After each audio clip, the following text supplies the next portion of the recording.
पहले खुद को सुधारना चाहिए, फिर दूसरों की गलती निकाले। एक बार एक सीधा साधा किसान था। वो अपने खेतों में सब्जियां उगाता था। जब उसे पैसे की ज़रूरत होती तो वो एक सेठ से उधार पैसे ले आता था। फिर सेठ को अपनी सब्जियां पहुंचाता था, जिससे थोड़े थोड़े करके पैसे का हिसाब बराबर हो जाता था। किसान बहुत मेहनती था। वह अपने बच्चों के साथ खेतों में काम करता रहता था। अभी सब्जियां बेचने के लिए तैयार नहीं थी और किसान के पास अपने खर्चे के लिए जमा पैसे भी खत्म हो चुके थे। किसान सेठ के पास गया और सेठ से कहा कि कुछ रुपये और कुछ खाने का ज़रूरी सामान चाहिए।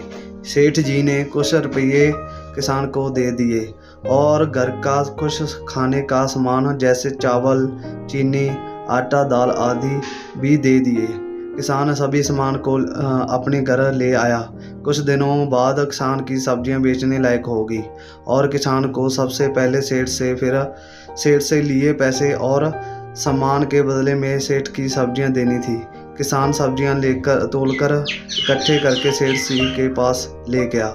सेठ जी से कहा कि सब्जियां हैं, इन्हें रख लो। सेठ ने किसान से पूछा कि कितने किलो सब्जियां हैं। किसान ने जवाब दिया कि सेठ जी 20 किलो है। सेठ जी ने सब्जियां को उठाकर देखा और अंदाज़ा किया। सेठ को कुछ कम वजन महसूस हुआ।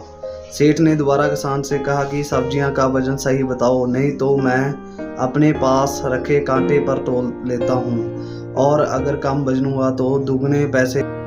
किसान अपने घर सब्जियां तोलकर लाया था। उसे विश्वास था कि सब्जियां का वजन बिल्कुल सही है। किसान ने कहा कि कुछ भी कर लेना, सब्जियां का वजन पूरा 20 किलो ही है। सेठ ने झट से अपना कांटा निकाला और सब्जियों को तोलने लगा।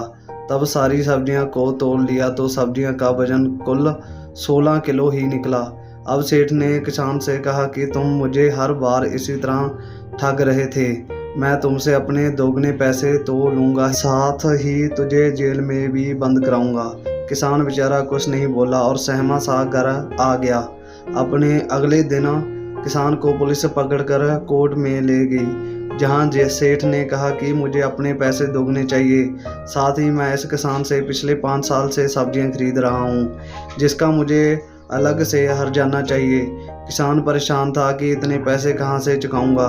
कोर्ट के जज ने किसान से पूछा कि तुमने ऐसा क्यों किया, तो किसान ने जवाब दिया कि जज साहब, मेरे पास कोई वजन तोलने की बाट नहीं है।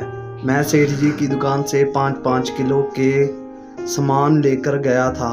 बस मैंने तो सेठ जी के दिए सामान से अपने सब्जियां तोलकर लाया था। इसमें मेरी कोई बेईमानी नहीं है। इतना सुनकर जज समझ जाता है कि सेठ बेईमान है, जो रोज़ ना जाने कितनों को ठगता है और सेठ पर जुर्माना वो जेल हो जाती है। इस कहानी से सीख मिलती है कि दूसरे की कमी या गलती निकालने से पहले अपने अंदर के दोष को ठीक करना चाहिए।